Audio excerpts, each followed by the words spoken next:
Hey guys, this is Turok, and in this video, I'm going to be reviewing One Piece chapter 1168.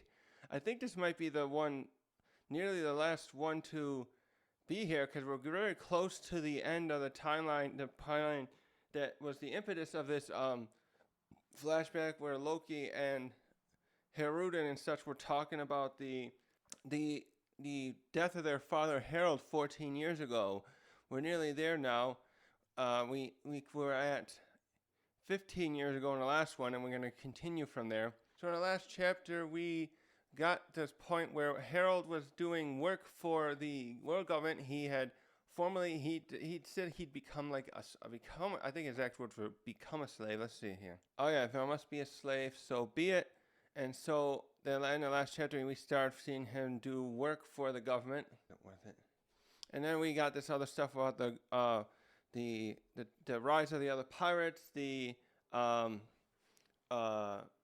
eventual completion of the journey around the new world by Roger and being heralded the king of the pirates. And then the main part that's going to be partially important today, like a focus of sorts too, with the this chapter is Harald received this first of these special tattoos that these people who are in a contract with the world government, the Gorosei and Emu. At this point, at this level, he didn't get to learn about Emu, and it doesn't seem that this gives any special powers at this point. There's something going on here with that where okay, that's gonna be in this chapter, right?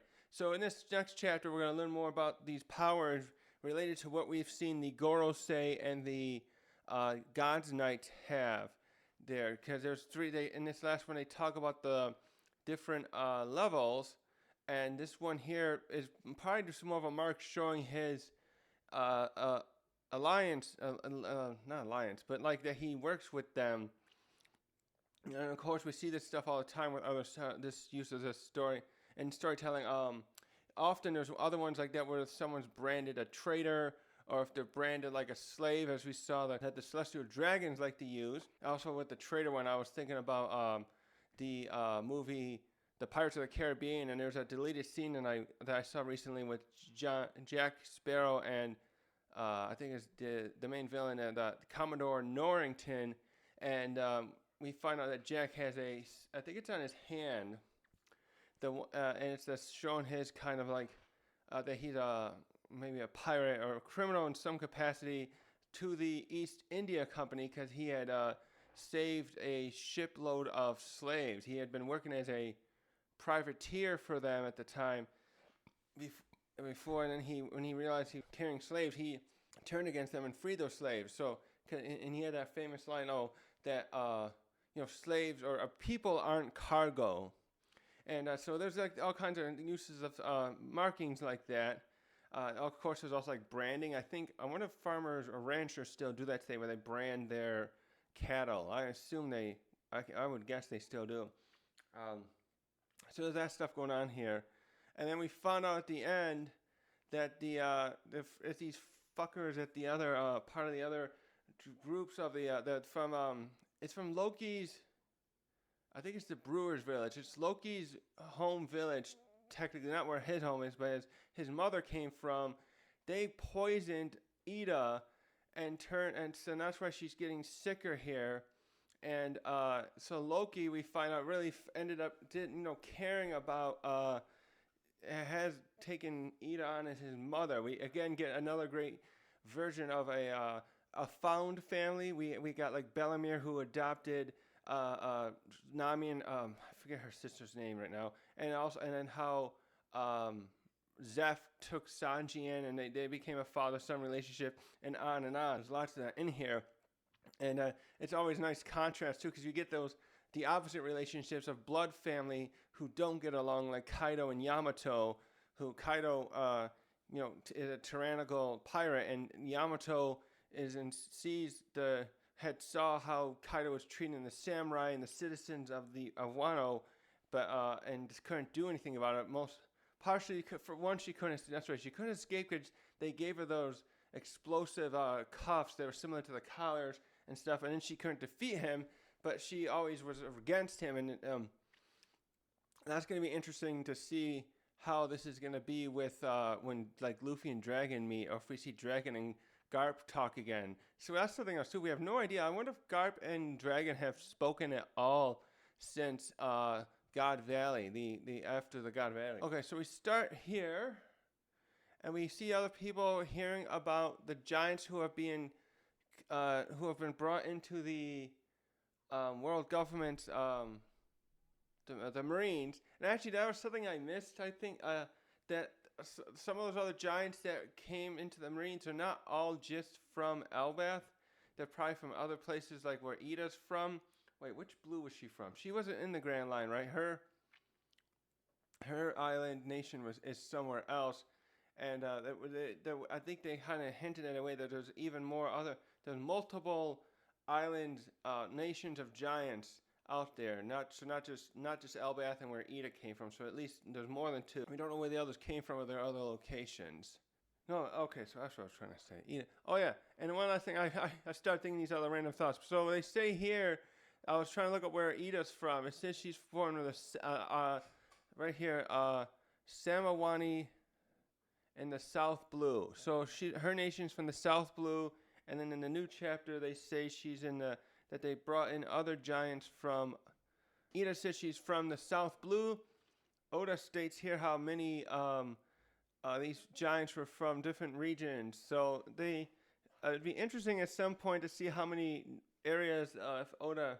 I know Oda never does like all. He's not going to probably do an entire map of all the places in the world and all that stuff, but it'd be interesting getting that now giants seem rather sparse across the world's population. How many nations there are? Like maybe there's one per the blues at least, and then maybe there's another one somewhere in the Paradise side of the Grand Line, because we obviously never saw all the islands, because it was like there was like 5 or 6 branching paths across the Grand Line that was one map I do like. I want to see sometime if someone made a map, or I might want to try and do some of it myself.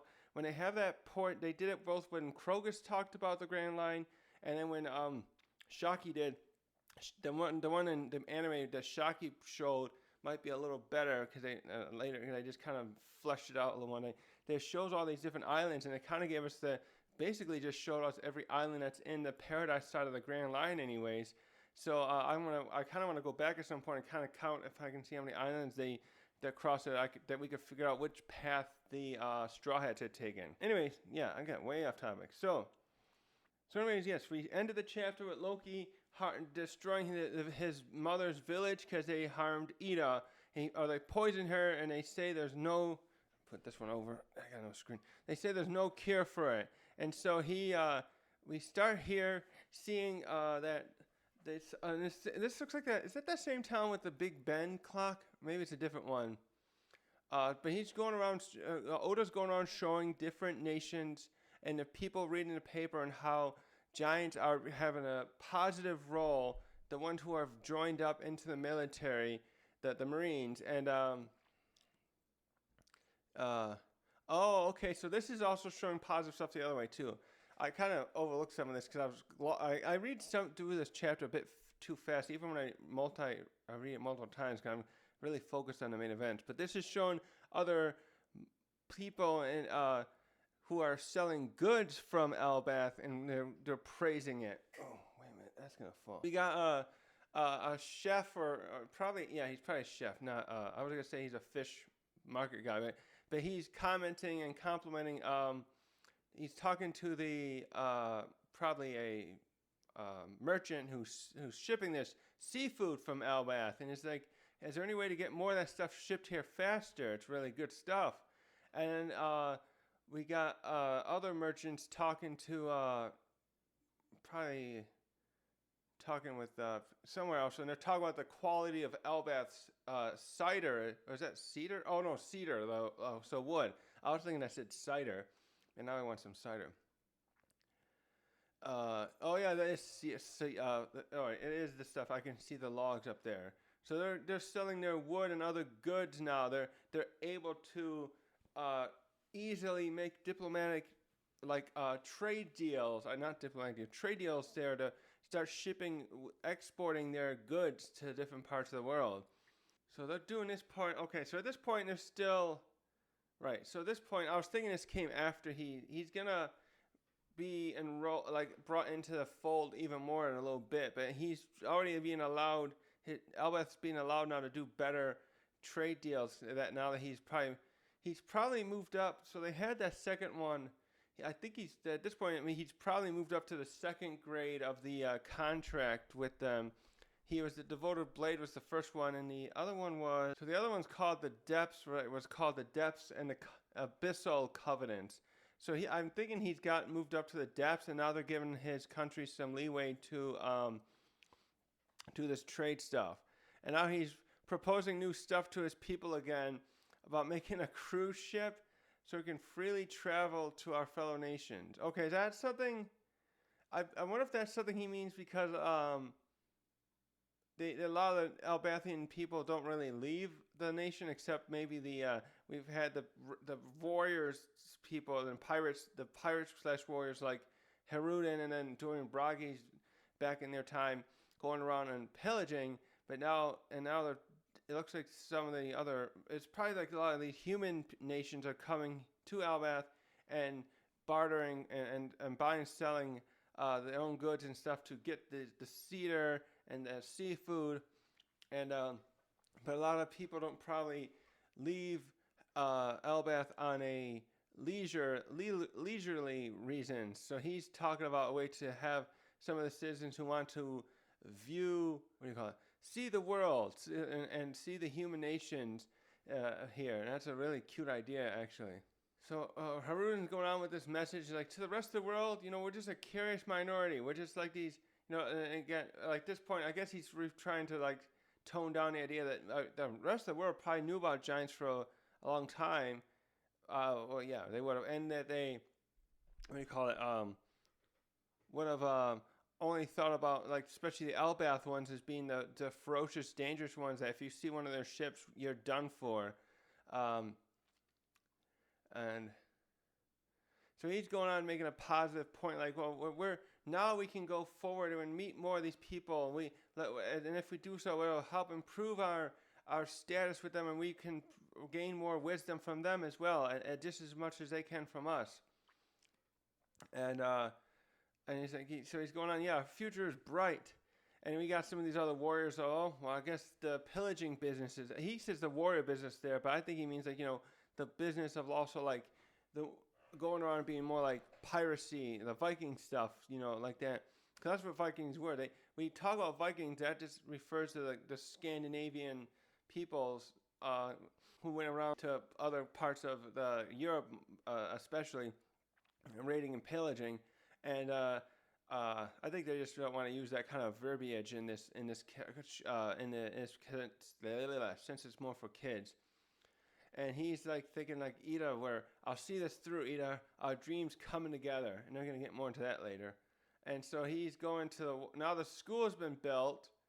When did he talk about that school? Yeah, I think Saul and him talked about it about 6 years prior. And it was in the last chapter. And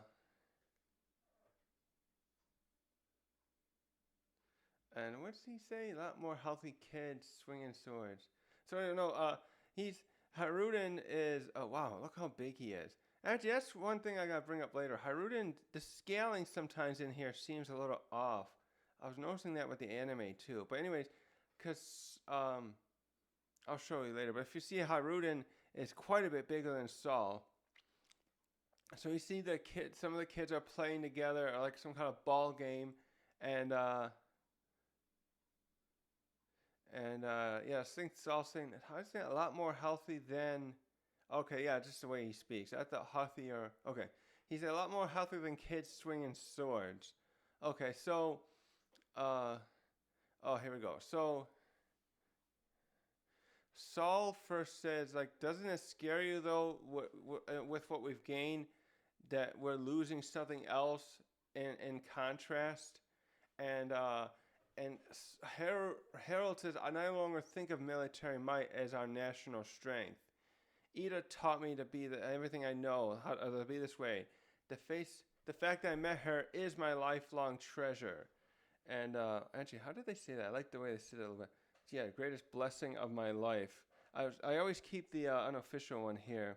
So obviously, we cut here. We obviously see that Ida has passed away. So this is a little bit after, but now we're going to get a little flashback from this point, a little bit before when she's passing. And we see them talking here. So it looks like Haruden was just there too, and now he's letting Harald talk with her. And she's complimenting him how well you've changed from when we first met. And this was interesting too. I forgot about this aspect of how Oda's incorporating this. So Harald, the king here, but this reminds us that especially probably before Harald's rule, that even if there was a king, that the other peoples here in Elbath fought amongst themselves. She describes it as a civil war here. How did this one say? Internal conflict. Yeah, so there was a lot of probably backstabbing and killing. Maybe other families among these other villages were considered noblemen who might have vied for the throne here. So she talks about how she was afraid that when coming here she'd be in danger because this place was so split amongst the villagers and the villagers and their own conflicts amongst each other. So she's going on to point out, like, you've really helped change and unite this country from what it had been. And so there's a point here I want to get into a little bit too, and he's talking about versus this, and Ida makes a good point about this, but she does it in like a roundabout way. Well, I'm not trying to put words in her mouth, but I think I know where she's going, because versus what he, especially in contrast to what he's talking about, she first goes on like, oh, there's children are studying and learning academic stuff, and there's people having more fun, and there's not so much. And then I think that's referencing like rather than having all this bloodshed, and because they always had to. When you're in the villages, and you gotta in places like this, like the idea is, if they're expecting to be raided, everyone's always raided by another antagonistic clan or a village that they can't always play. It's like, and she's going on here. It's like this really has become like a different country completely, and so he's going on and pointing out, well, all our old practices and our strange customs, because he's been trying to absorb everything from from humans across the world. He said, and he points out, we gotta change. We gotta turn over. He's basically saying, I won't stop until we like change all of those bad habits to the past. But Ida here, this is where it gets it. Ida's like, but what about the warrior's pride? I like that one. You ought to treasure some aspects of your culture. When he points out a good point, though, he's like, well, that part of that problem is why we weren't ever allowed to marry. I never gotten over that, and I like that. But I think the good point here to stress here is that I think Harald is missing the idea here that if they don't know how to fight, they would not be able to defend themselves if they somehow were attacked. He's trying to turn them into a peaceful nation that requires no warriors. But what if you're attacked by somebody else and no one knows how to fight? They're just going to be massacred in some way. It's a very interesting point here. That I think that's the contrast here that's kind of being brought up. But Harold's right. I totally agree with him about how these laws, and this is my part here that's really most upsetting, is that those other elders, which I'm assuming now at this point, because the other talks about these other villages, and we saw some earlier in the Straw Hats, in the present point where the Straw Hats were there, and the stuff that was happening then. I'm wondering if each of these elders are from one of the other villages and stuff. And it's also interesting in that way because we're talking so much about, they're talking here a bit about the nation kind of not being really fully united until Harald made these improvements over the decades. But then it kind of bugs me because it's like, okay, if they're also fighting each other while also being there seems to be a mini oligarchy of these elders who decide laws that, and specifically the one we understand here is know of is the one that prevented Harald from being able to marry a giant who's not from their nation. By the way, I think I just saw a little funny little thing. I'm sorry. I think Oda accidentally drew 6 fingers on Harald there. That's not supposed to be his palm. It just looks like a finger. That look, maybe it's just the lines on his palm. But if you look right, where is this? If you look right here, that looks like an additional finger at first to me. No, it's probably supposed to be the his palm, but it looks like he's got, because you got 1, 2, 3, 4, and then you got his thumb. I just looked weird for a second. It made me think of the 6-fingered man from the Princess Bride. So there's one thing here too. Ida's like been okay with not being married. It's like as long as she was able to live there and live with him, she's not as bothered by that. And I appreciate that she's like that. But I'm also glad that Harald didn't let that go. And we found in the last chapter that every time he returned from one of his trips, he would make like an appeal to those elders to try and change their mind and change the law. But they were too stubborn for that. But I do want to bring that up too. I hope we get to meet some of these other douches that did that. I kind of want them to get a smack in the face from somebody like Loki or somebody else to say to be the one that they wouldn't expect to be complaining about Ida being queen, because I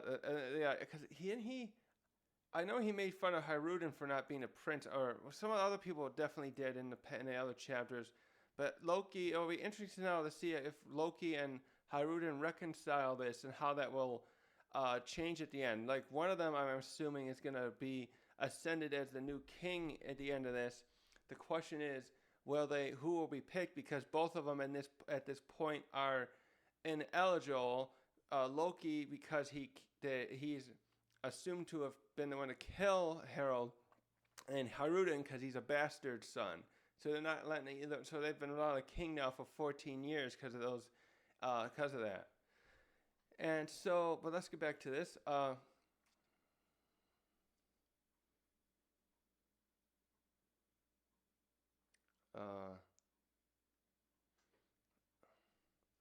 she's going on. See, okay. She's like, oh yeah, you wanted them to make me my illegal wife. I'm glad that it was so sweet of you to do that. I always like fight for that, and she's starting to get a little sicker here.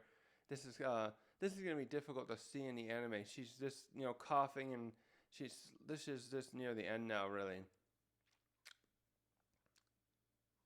So she says, "What about Loki?"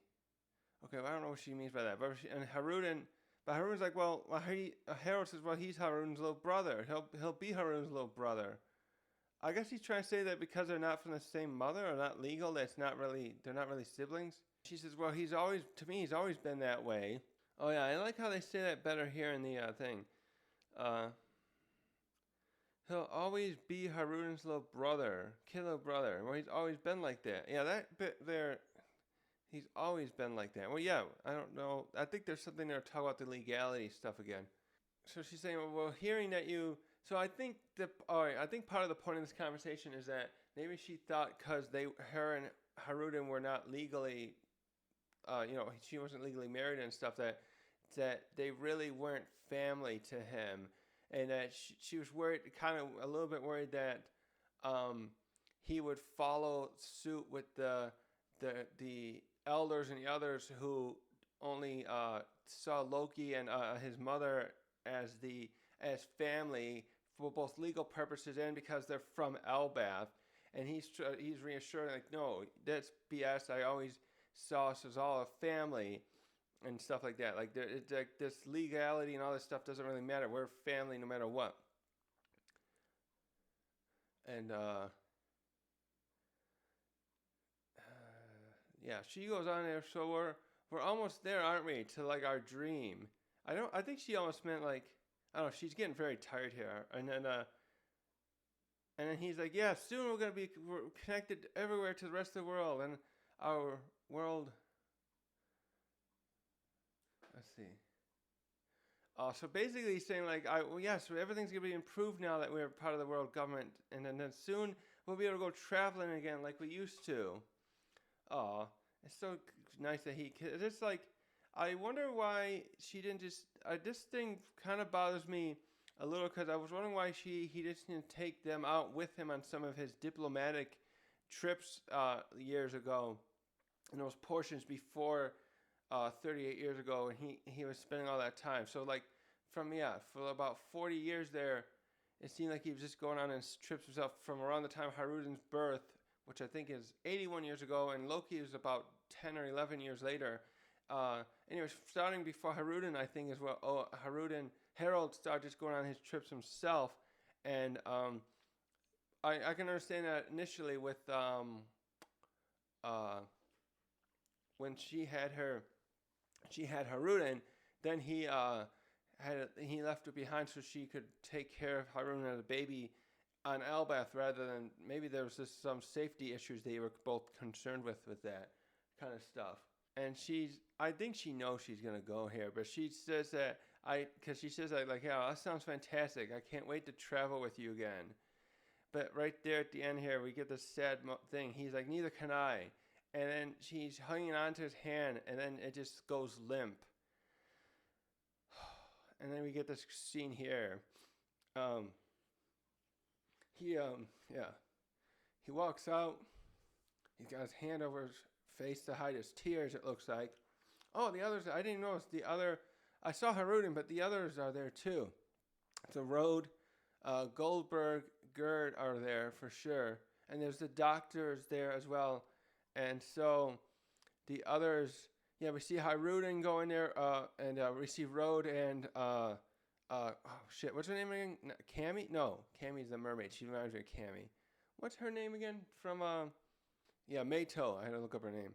And we get, where's this village? We get a shot here, too, of Loki mourning. I like what they show later. Yeah, right there. No, it is right there. It's just ironic. This reminds me of, I wonder if Oda was partially inspired by. This reminds me of the scene in Thor Dark World, the second one of his individual movies in the MCU. And Loki was imprisoned in there after the events of Avengers.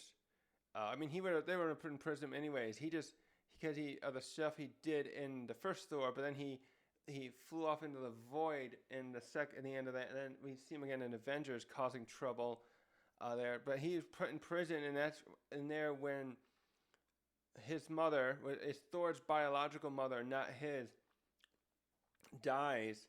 It's the same thing. What was their mother's name in there?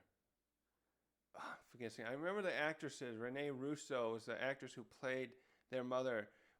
So Loki gets the news in there of her death, and it really affects him too. Because like it was personal to him too, because there was like this thing there where like Odin was training. Basically, they both raised Loki and Thor together, but Thor leaned into learning from Odin and probably other warriors, while Loki's leniency went to learning from the mother, the queen, and learning magic. He learned magic from her and stuff like that. To sorcery and stuff. So but he was also in prison when the queen died in that movie. So I just find that interesting that he brought together that kind of stuff like that. So that is the end of Ida.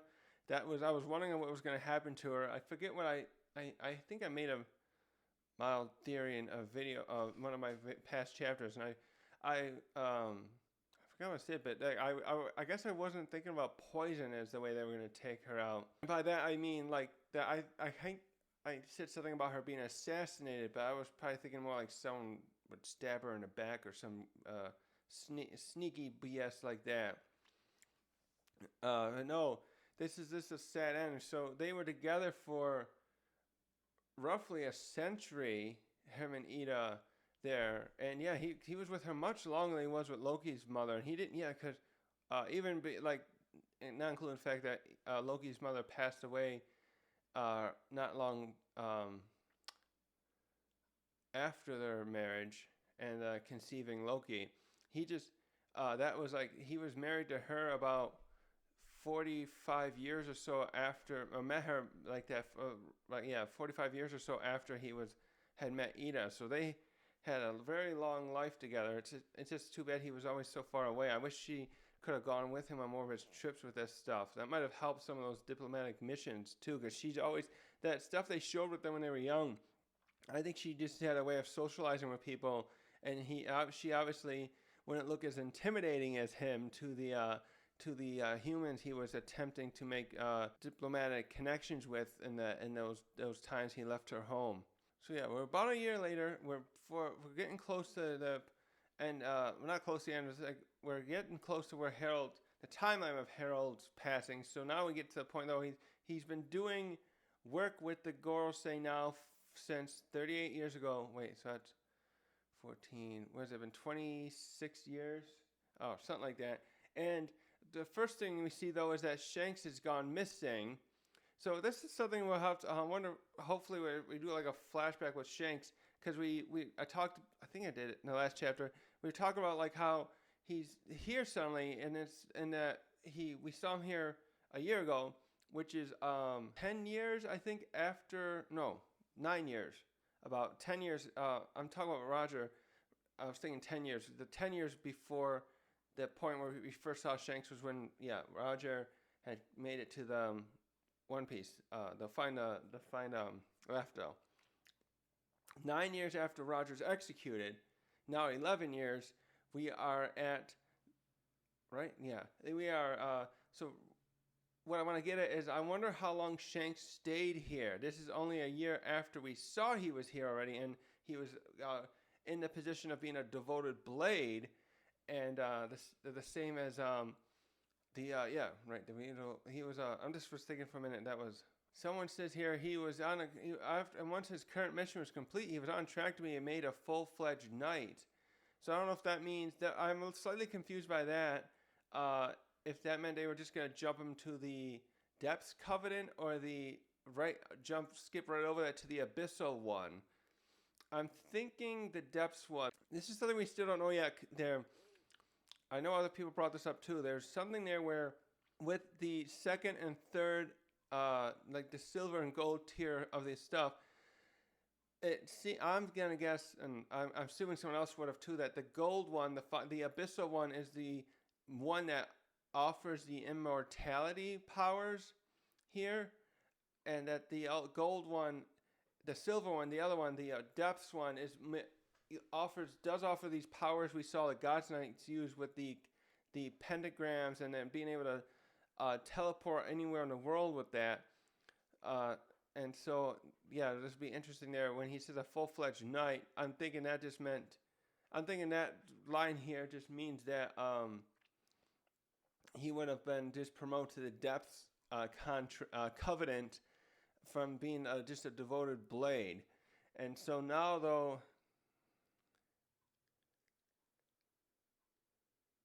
let's see.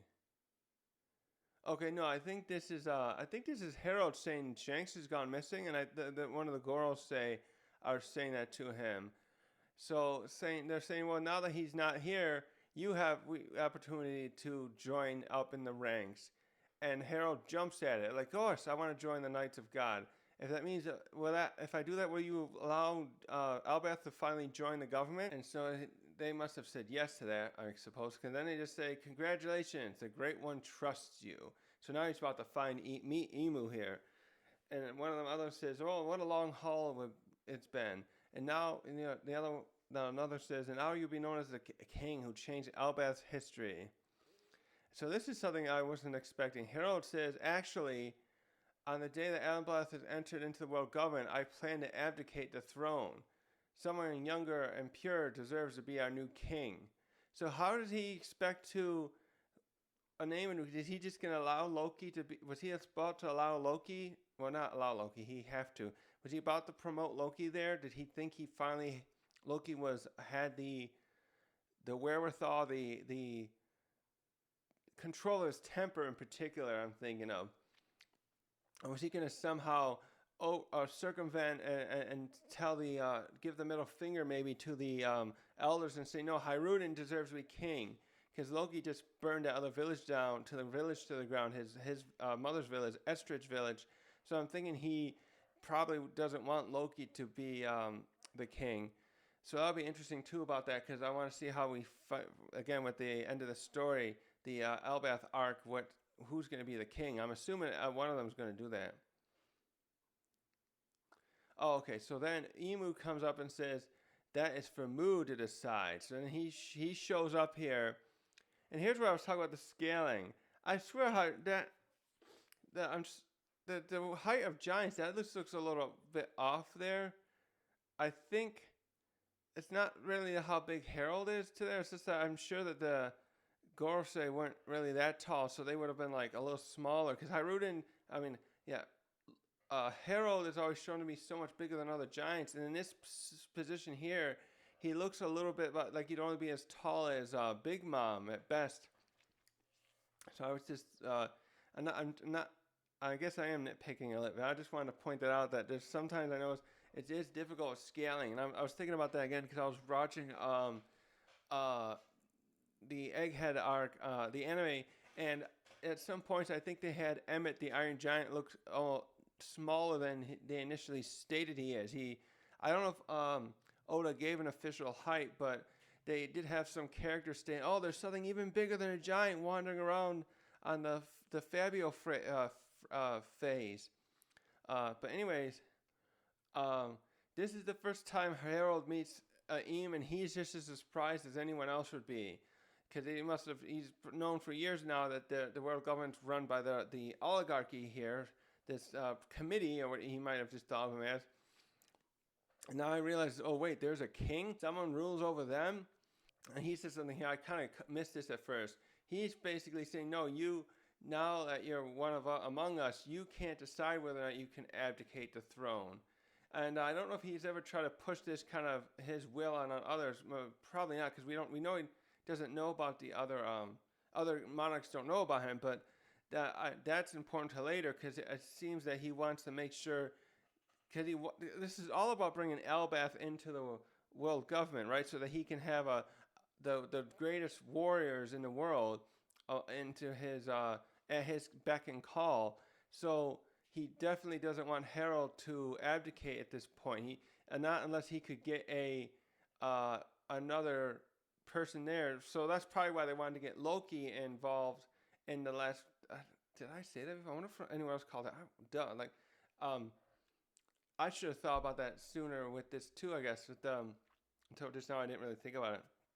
That's probably why they wanted to get Loki into the Gods' Knights. They had Gunko and Shamrock were trying to torture him into doing it, basically,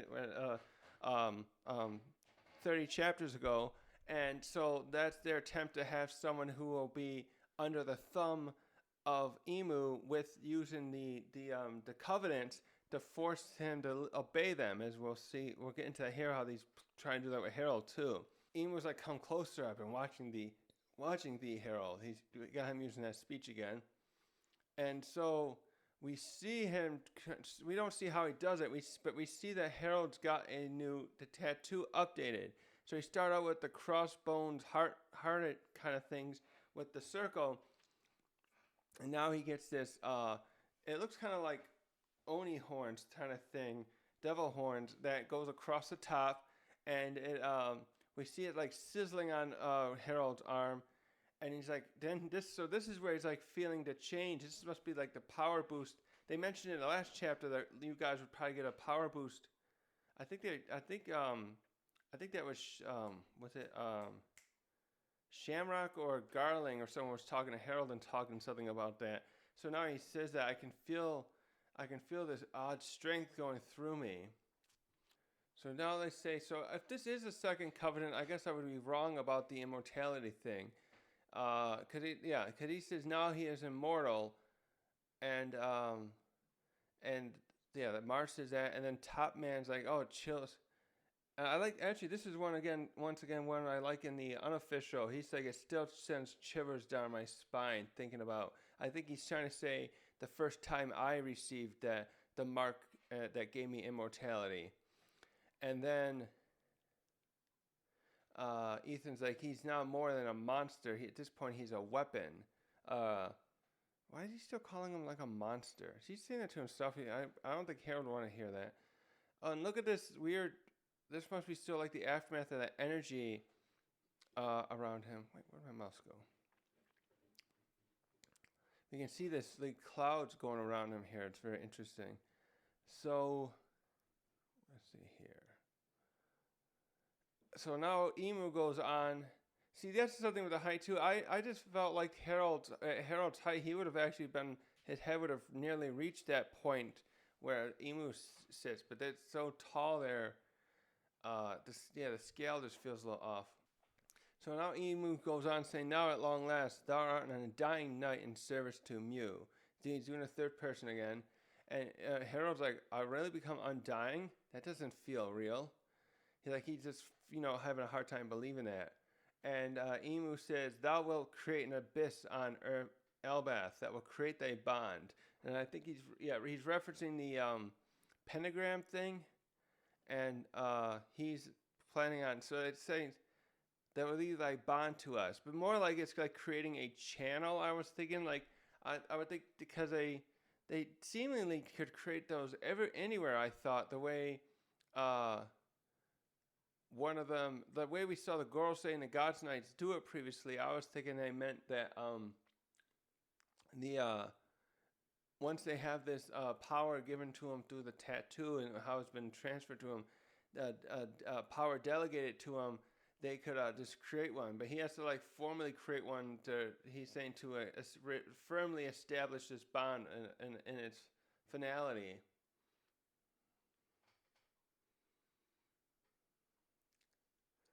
So saying so he goes on saying, now once you've completed a final task, a final duty, is that what it? Let's see. Yeah, so the final mission, the last mission. So he's saying you got one more mission. This is final duty. The other one says after you complete one final, your last mission, Elbath will finally, your wish of having Elbath be welcomed among the governed nations. Okay, so it's not formal yet. Although the way they were showing some of that stuff earlier, I thought maybe they had partially done it. But we're seeing they probably just were allowing loosening the world government over the time since he became the devoted blade. They were allowing more diplomatic or trade deals again with the stuff like we saw the people getting cedar and seafood from Elbath. So now we see a Harold's like, oh, this is finally everything I wanted. And so he's going back home and coming home like triumphant, like, yes, I finally agreed to follow through on this, people. We're one step closer there. So now the day has come for Harald. He's back in his castle. He's probably been staying here a bit after that meeting, chilling with the people. But now Ian contacts him, and we see the pentagram there. And he's delivered a message to the final mission parameters to Harald. And Harold's like, could you repeat that? And yeah, I like how it says here, could you repeat that, great Umu? And he's like, I'm going to consult the words of the unofficial again. Like, mobilize thy nation, or use thy entire country to form a great army of warriors. Thou wilt then use them to build a great fleet to rival the Navy. Oh, rival the Navy. The way it says in the other one is to stand alongside the Marines and act as the benefit of the world that is thy. Okay. Serve the world as. That's it. Okay. Oh no, he cut him off. That is thy bidding out. And then Harald just cuts him off like, wait a minute. Everything I've been working for all these decades is to put the warrior stuff in the past and escape the cycle of fighting.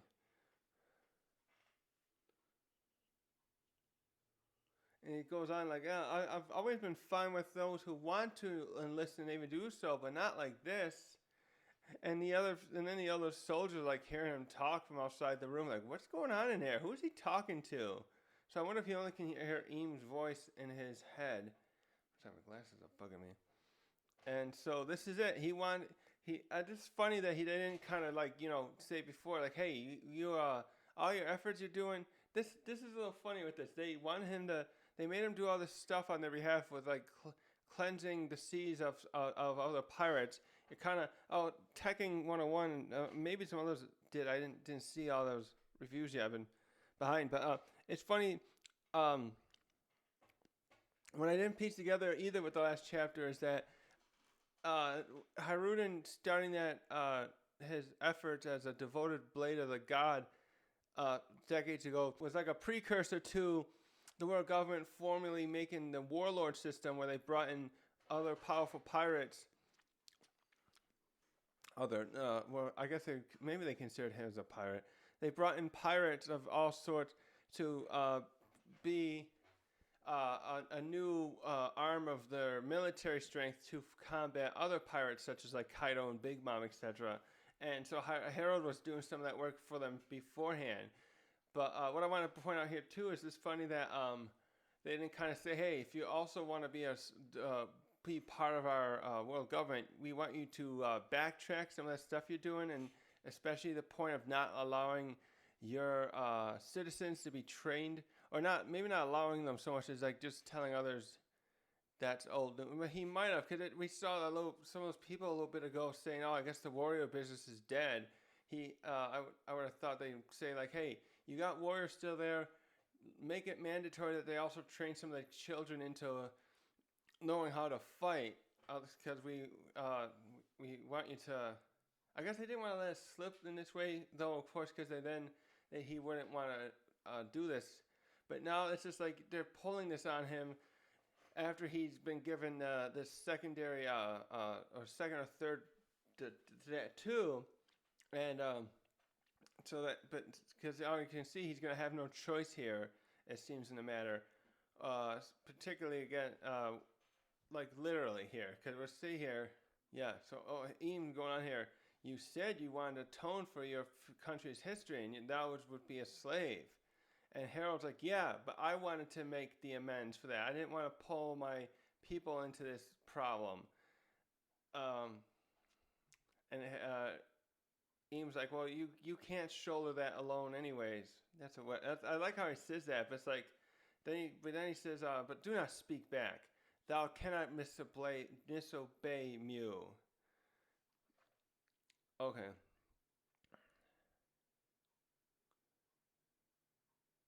Okay, it is the Depths Covenant. It does say right there. Those who accepted the Depths Covenant and given must obey orders in return. You will do what I say. I will have my way. And so he does something there. Was he like pulling him? Yeah, he starts pulling him. That's right. He starts pulling him away from the throne against his will. So he's like, he's literally got some kind of power here that's reminiscent of Doflamingo with his strings, where now he's pulling Haruden around as he pleases, like a puppet. And Harold's like, oh my god, I can't stop. I'm being controlled. And he's thinking further, like, oh, this was not my intent to have us go this way. And he's like, damn you, Emu, you tricked me. And he's like realizing, were you always planning, Harold thinking you were planning all along to make the warriors of Elbath under your thumb as well, weren't you? He describes them as slaves here, but probably more or less the same, yeah. So now he's trying to, because Emu, I don't know if Emu's still trying to forcibly control him at this moment, but he calls the guards, it looks like he probably is, and he's like, bring me chains and tie me to the pillar at once. And he's like, do it now. And as well, he's like, bring Chief Jarl and my sons immediately.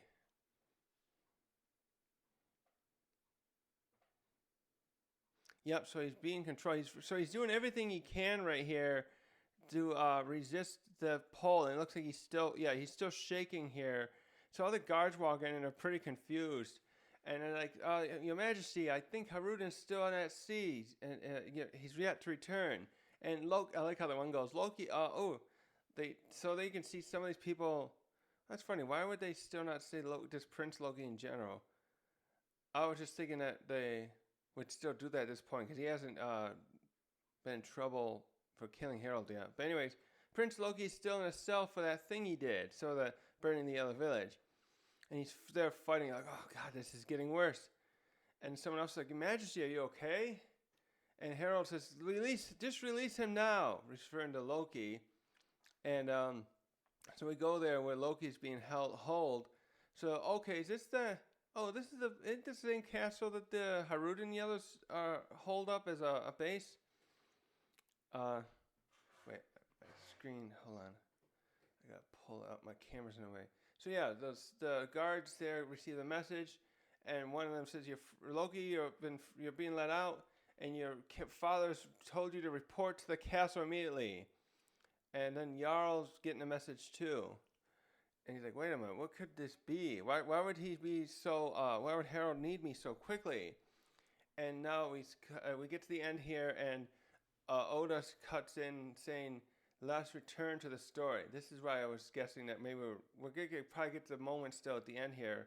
I think we'll see I want to know how the sword gets into Jarl. Oh, wait, I bet Harald does it, because he's being controlled. I bet there's going to be a conflict there, a point there where Loki and Jarl try to detain, so to speak, pin down Harald, and he's probably going to fight back and stab Jarl. And then so Oda goes on this day there was a terrible massacre inside the castle, and the most beloved ruler in the history of Albath, wise King Harald, perished. And there's a big dome. To be continued. So here we are. So that's right. So Haruden wasn't even there. So of course he didn't understand what happened. So it only probably was the Jarl and the guards that saw what happened. So that's probably did not help with how the story turned out, was presented to the citizens of Albath about what happened. But yeah, this was something. So that Emu's. This is also too why you can see why they talked about how, I think it was Summers that said like, Odin, and then no, Gunko says it too later. Not Gunko, when Emu controls Gunko, about how Haruden hadn't done that thing. He disobeyed, and now we're in this predicament where they've been waiting to control Albath again. It's in chapter 1146 that Summers brings up Harald screwed up all their plans, or even the Great One's plans, he'd probably mean, about this part, about finally having this grand army of giants at Emu's beck and call. The world governs too. Okay, so and it's in 1151 that Emu also brings that up too, about if not for Harald's miserable failure.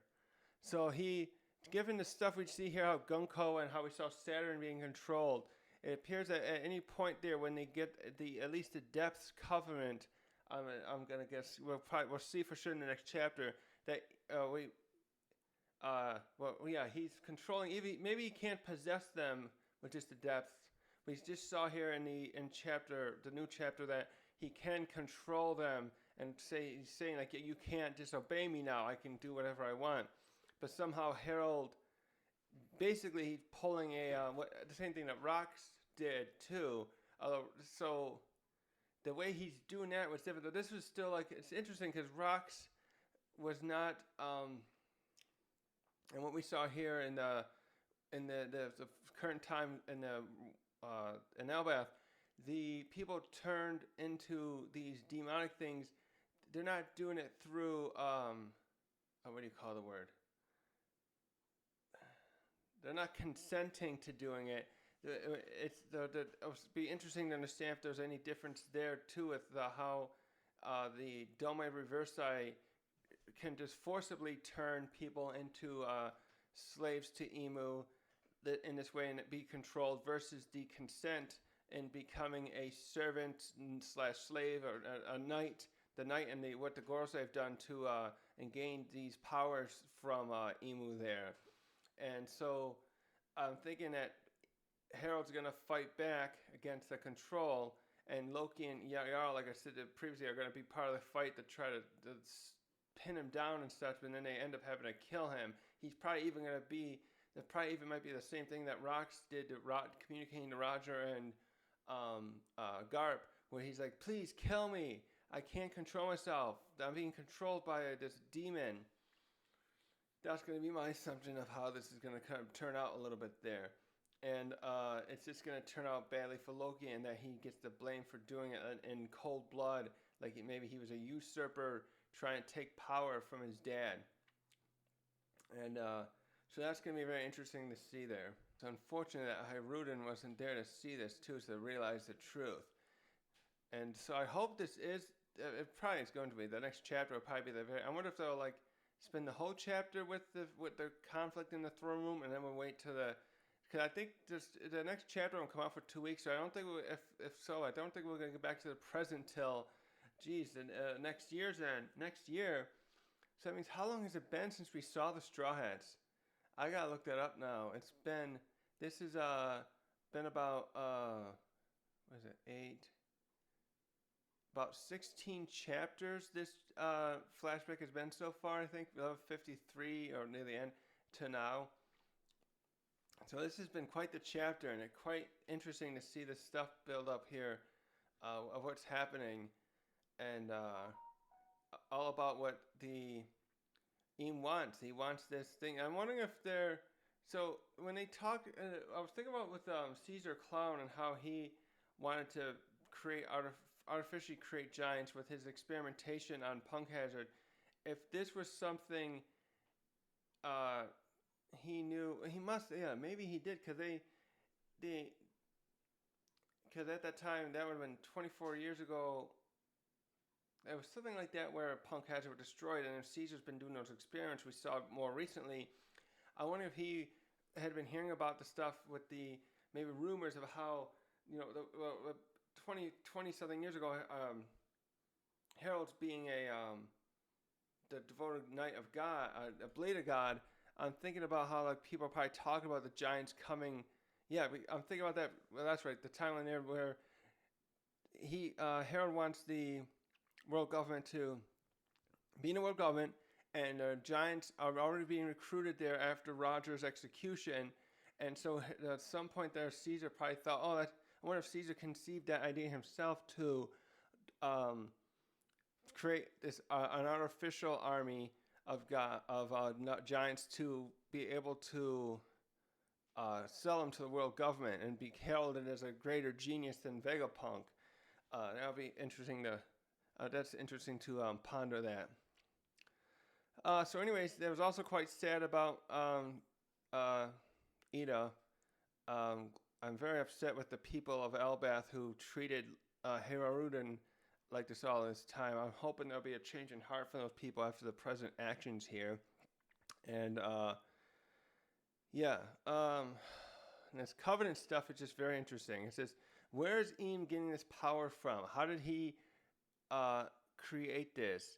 And something that was just interesting too is I wonder, though, as powerful as he seems, and that's something interesting too. How does can this thing be broken some other way with hockey? I'm also wondering if Eam never leaves Marijois because it has to do something with his abilities. That he has to maintain that physical position, that location to use them, and if that means there's like any kind of weakness somewhere in the world, there's something that could harm him, and so he stays there. Like again, he was very confident when Rox infiltrated the place 56 years ago that Rox couldn't defeat him. So what if he had to leave there though? Is there an Achilles heel, a kryptonite out there? What about like Sea Prism Stone? I know Sea Prism Stone obviously works on Devil Fruit users, but what if something like that can harm Emu as well? What if the key is something like that, a unique material there? Because it's just how do we defeat this guy? Would Blackbeard have a way of defeating him then? Would his darkness fruit do anything against negate the powers of the God's Knights and the Gorsei and Eam? There's just so many questions there that I'm thinking about with that now that we understand a bit more of this power and how it's delegated, and also the Domai reverse side that can like seemingly control almost anyone. I'm thinking with that again, it's your internal hockey like limit. If you're very strong-willed and greatly conquers hockey, abled and all that stuff, that you can force that out of you. Well, that's where all these another question there too about this. How do we combat this? So, anyways, I'm gonna stop here. I'm losing my voice a bit, I think. Or it's just like just been talking too much. Anyways, I hope you guys enjoyed this chapter 2, and I hope we can see the Straw Hats very soon because I want to see Luffy kick those guys' asses. All right, thanks for watching.